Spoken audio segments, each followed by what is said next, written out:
Thank you, Chairman of Community.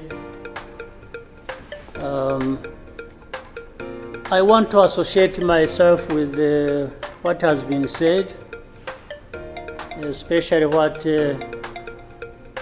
our sister President Samia Suluhu has just mentioned. But before that, let me raise a couple of questions maybe to guide us. I don't know if that is possible. One, is there anybody among us who did not see this coming? I for one, I saw it coming to be where we are now. I saw it coming because I did not see who was taking charge of the process, who was listening, who was trying to provide any kind of guidance as to what we should be doing from one thing or one day to another. And by this, I want to also ask, as the East African community, what did we want from the beginning? Or what did we do about that? What are we doing now? And what do we want to do for where we want to go? Because exactly like President Samia has mentioned, if it is talking about problems and defining them, and I think we have been very eloquent. We have talked about all kinds of things. But when do we match what we are saying and what we are doing so that we get to what we want? When do we come to that? I haven't seen it. President, I asked last time in our meeting, the last summit, where is East African community, or does it exist? And exist for what? By the way, even now the person or the country we are talking about is not represented as we are discussing. And it is supposed to be, the country is supposed to be part of East Africa, but nowhere to be represented. So I'm not sure what bearing what we are discussing has on what happens in the process of finding a solution in this country. I'll move on.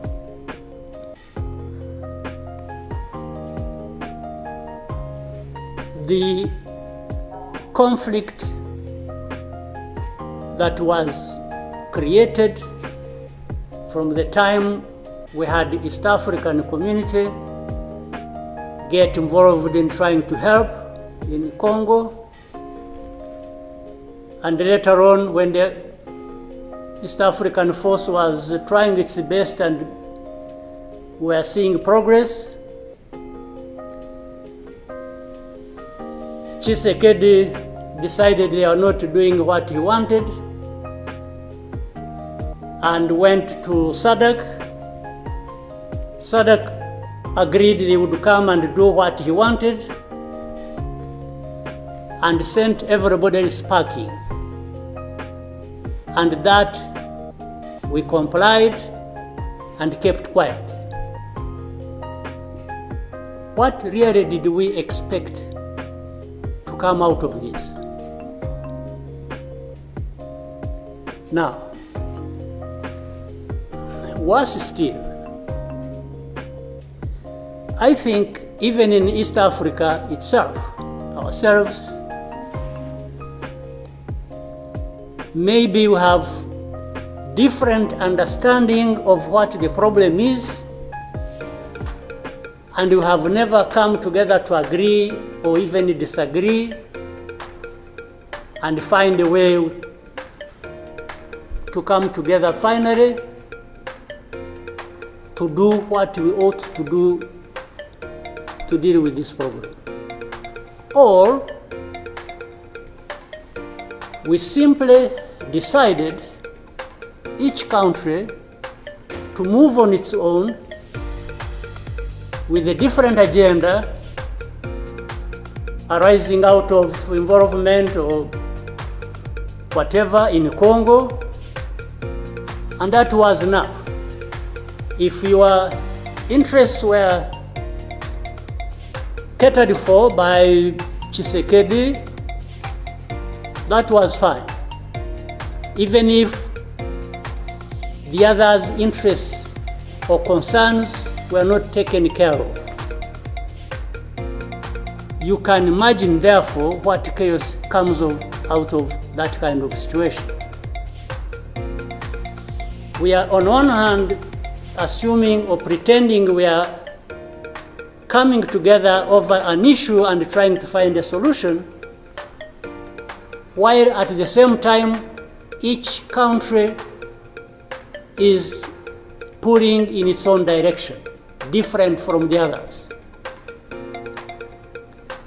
This is the fact of the matter.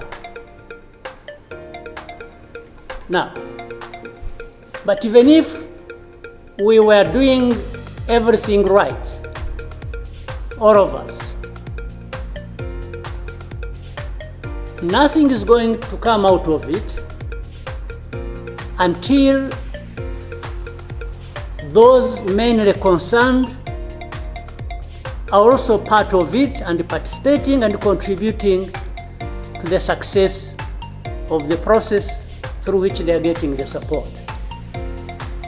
But if the parties decide or accept to be manipulated,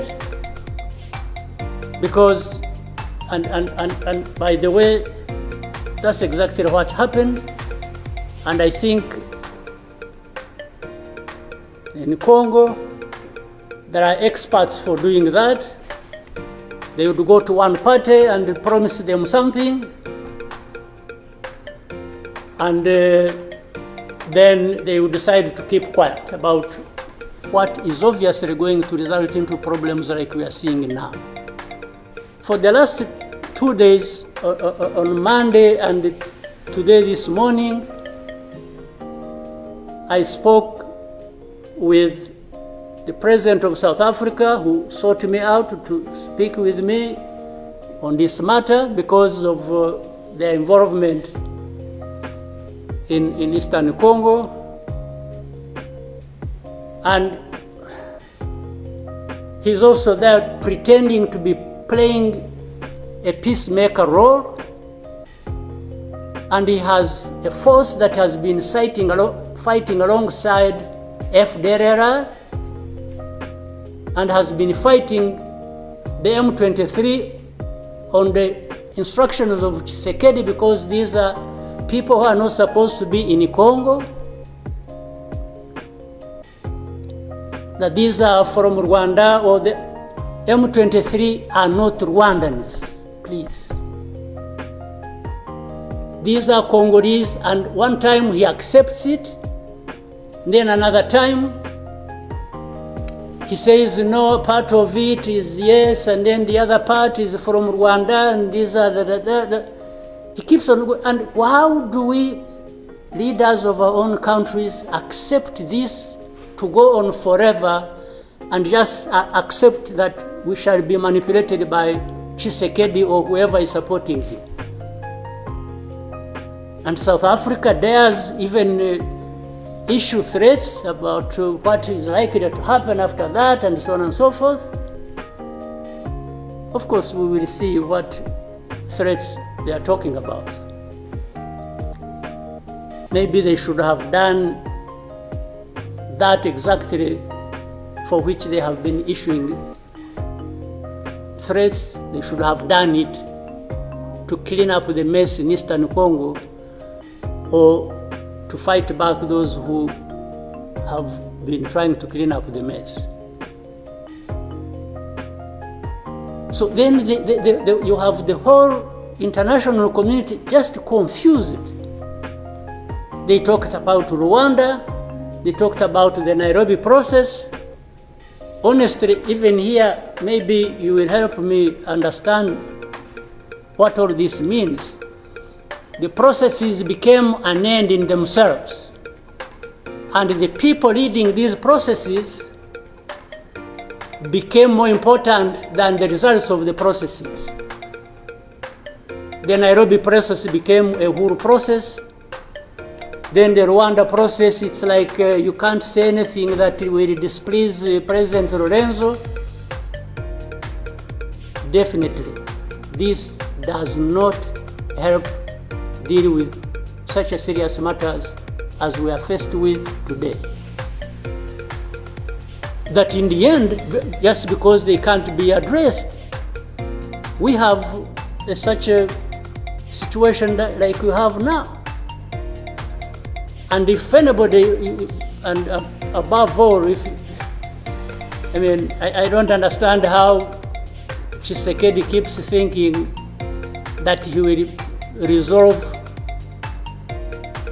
the problems to do with rights of people militarily. Kill them, shoot them, bring in forces that are ready to help, like especially Burundi. Well, I don't know whether that has been helpful for the last few days or weeks. They have been doing that.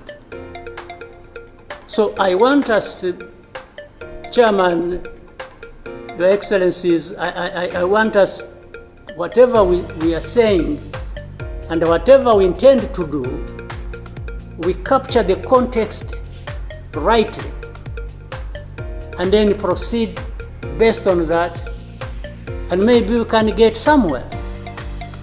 But otherwise, if we keep saying good things, saying that, and to each other being nice, and then each one fulfilling their own interests other than others' interests, the common interests we have as East Africans, then I don't see how we are going to contribute effectively to finding a solution. But really, to have even had East African community expelled from Eastern Congo and everybody complied and then there was quiet, it's as if it was normal or that is okay. Everything dictated by the country or the person we are trying to help. I didn't understand that. And that's where we are now. That's how we are here, where we are. So let me maybe for now stop here. I would really want to hear advice of others, but I think it's not just a plaything. It's not.